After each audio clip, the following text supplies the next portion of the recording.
Oi, pessoal. Nesse vídeo a gente vai continuar aprendendo sobre criação de data frames, só que diferente da última aula, onde nós criamos um data frame a partir de variáveis hard-coded no código, aqui a gente vai aprender a criar um data frame a partir de um arquivo de dados, que é algo bem mais comum de se fazer.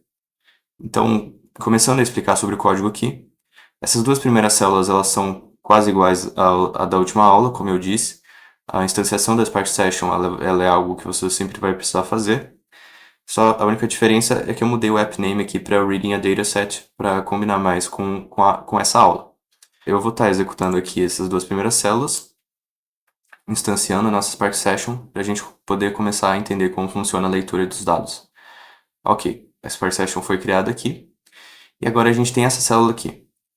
Toda essa expressão aqui ela é o que faz a leitura dos dados e ela vai ser atribuída a essa variável aqui, df, que é uma convenção para se nomear variáveis que contêm um data frame, tá? Então, como que funciona isso daqui? A gente vai pegar a nossa Spark Session que foi instanciada aqui para essa variável Spark, vai chamar esse atributo read, e a partir desse atributo você vai chamar um método com o nome do tipo do formato de arquivo que você vai ler. No caso é o CSV, então eu chamei o método CSV. Os parâmetros que esse método ele pode receber são vários, mas eu vou falar aqui dos principais, dos que mais são utilizados. Primeiramente, o mais importante seria o path, que basicamente é o caminho dos dados. Aqui, ele está dentro desse diretório data aqui, e é esse arquivo aqui de chocolatesales.csv. Então eu passei aqui esse caminho. Esses dois outros parâmetros aqui, eles são mais úteis para tipos de arquivo como CSV que são baseados em texto e por isso eles não têm como ter metadados sobre os dados. Então, a gente precisa dizer para o Spark para ele ler esse arquivo de uma forma que ele consiga inferir mais metadados, o máximo de metadados possível. Então, esse segundo parâmetro aqui, header, ele foi setado para true. Isso faz com que o Spark ele entenda que a primeira linha do seu CSV ela vai ser a linha que vai ter o nome das colunas. Então ela vai colocar os valores dessa linha como rótulos das colunas. Se você não passar esse true, esse header igual a true quando você lê um CSV, ele vai simplesmente nomear cada coluna como C1, C2, C3 e por aí vai. E caso você tenha o nome das colunas na primeira linha, ele vai colocar essa primeira linha com o nome das colunas como se fosse o primeiro registro. Então, é importante que você coloque esse header true nesse tipo de situação. E esse terceiro e último parâmetro que eu passei aqui, o infer schema, que foi passado como true, ele é outro parâmetro que faz com que o Spark infira mais metadados, que no caso, o Spark, com esse parâmetro setado para true, ele vai tentar inferir tipos de dados para cada coluna. Então, se você tem uma coluna com vários números inteiros, ele vai ver se todos os valores dessa coluna são de fato números inteiros, e caso eles sejam todos números inteiros, ele vai inferir essa coluna como tipo inteiro.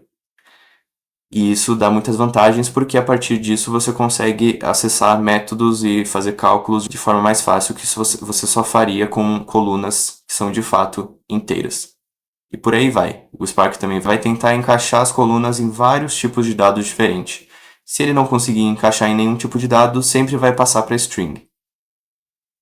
Então eu vou estar executando essa célula agora para ler esses dados. E certo, agora nós lemos os dados, então estamos com ele dentro dessa variável df. E agora eu vou executar o df.show para a gente poder visualizar um pouco os dados que tem aqui. Então basicamente a gente tem essas 6 colunas aqui, que são salesperson, que seria o nome do vendedor, o country, que é o país, product, que é o produto vendido, date, que é a data da venda, amount, que é o valor da venda, e boxes shipped, que é a quantidade de caixas da venda. Então nós temos aqui essas colunas. Eu vou executar outro comando aqui para a gente ver os tipos de dados que foram inferidos. Então eu vou executar um df.printSchema para a gente dar uma olhada. Então ele retorna isso daqui, pessoal. O print schema ele retorna o schema, que é basicamente a estrutura das colunas, Então, ele mostra o nome da coluna, seguido pelo tipo de dado dessa coluna. Apesar do infer schema, a maioria aqui está como string, porque a maioria, por um motivo ou outro, ele não conseguiu encaixar como algum tipo de dado que não fosse string. A única coluna que ele conseguiu inferir outro tipo de dado foi a boxes shipped, como integer, como número inteiro, porque se ele conseguiu é porque todos os valores dessa coluna são comprovadamente inteiros. E aí você pode pensar, por que que a coluna amount ele não conseguiu inferir como float, por exemplo, já que é um valor de dinheiro, teria a casa dos centavos. Com certeza, ele não conseguiu inferir float aqui por causa do cifrão, da vírgula e talvez do ponto também. Basicamente, ele não consegue converter isso para float por causa desses caracteres.